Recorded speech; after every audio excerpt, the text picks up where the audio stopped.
Hi guys, hope you're all okay. Hope you're having a lovely first day of your holidays, all of you. I've been at work, poor me, I'm exhausted. But here we are, and we're ready for chapter 2 of The Miraculous Journey of Edward Tulane. So here we go. And in this manner, what manner? He liked the stars, didn't he? I like looking out through the curtains and seeing the stars at night.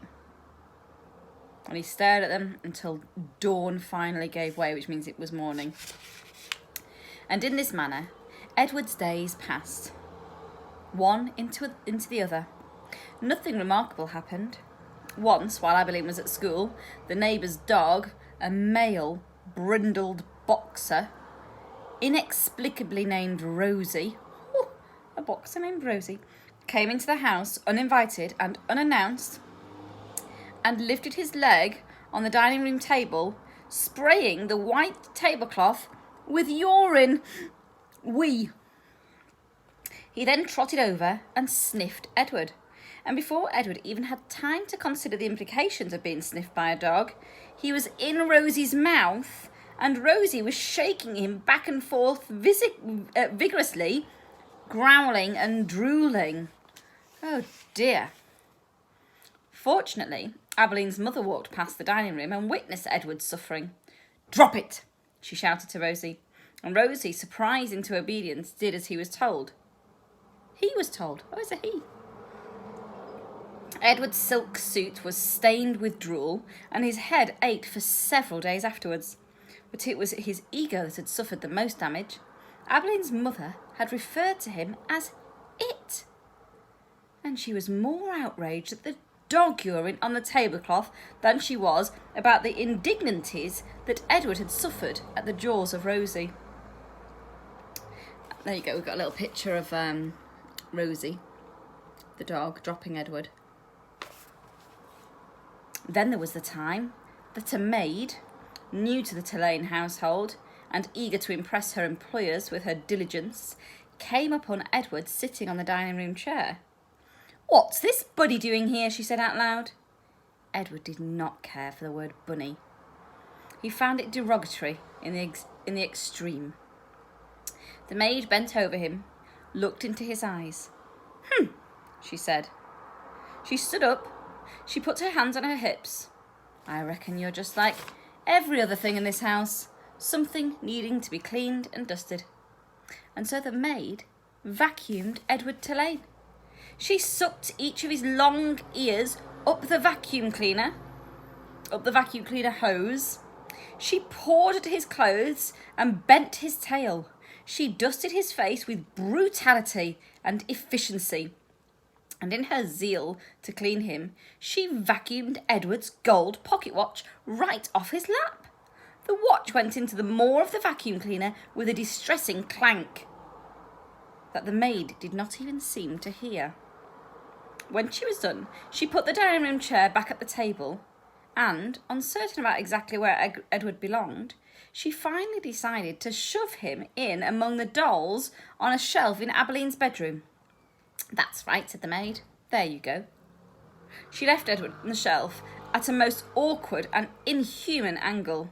His nose was actually touching his knees, and he waited there with the dolls twittering and giggling at him like a flock of demented and unfriendly birds until Abilene came home from school and found him missing and ran from room to room calling his name.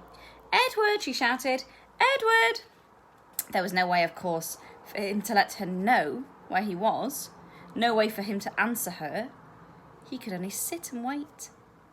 Then Abilene found him. She held him close, so close that Edward could feel her heart beating, leaping almost out of her chest in its agitation. "Edward," she said. "Oh, Edward, I love you. I never want you to be away from me." The rabbit too was experiencing a great emotion, but it was not love. It was annoyance that he had been so mightily inconvenienced, that he had been handled by the maid as cavalierly and as as an inanimate object. A serving bowl, say, or a teapot, The only satisfaction to be had from the whole affair was that this new maid was dismissed immediately. That means she was sacked. She was sacked because she cleaned Edward and then put him on a shelf.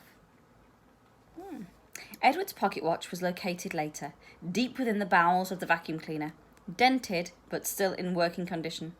It was returned to him by Abeline's father, who presented it with a mocking bow. "Sir Edward," he said, "your timepiece, I believe." So Edward thinks he was making fun of him a little bit. The Rosie affair and the vacuum cleaner incident, those were the great dramas of Edward's life. Until the night of Abeline's 11th birthday, when, at the dinner table, as the cake was being served, the ship was mentioned. And that's the end of chapter 2.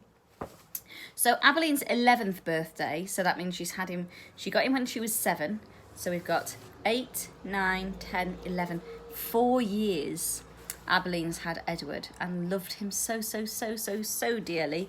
Think about your toys or your dolls or your teddies that you really love and how much you love them. That's how much Abeline loved Edward. Do you think Edward loves Abeline? That's an interesting thought. Who do you think Edward loves most of all in the whole wide world? That would be an interesting thought, wouldn't it? Maybe you can let me know what you think. I hope you enjoyed the story, and I look forward to reading chapter 3 with you tomorrow.